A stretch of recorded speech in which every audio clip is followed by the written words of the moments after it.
অন্ধ বাবার ছেলে, অভাবী সংসার, কিন্তু হাল ছাড়েননি সোহেল রানা। রাজশাহীর গলি গলি ঘুরে দিনে 5টি টিউশনি করেও যিনি চালিয়েছেন নিজের পড়াশোনা আর সংসারের খরচ।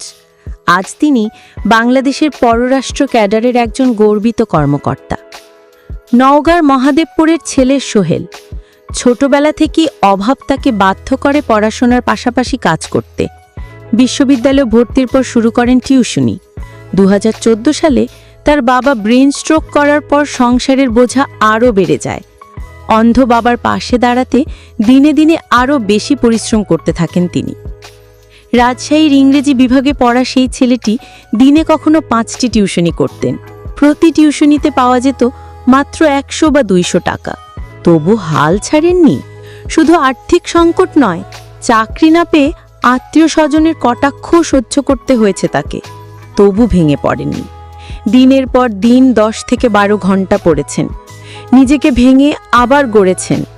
দীর্ঘ 5-6 বছরের লড়াইয়ের পর অবশেষে সাফল্য ধরা দেয়।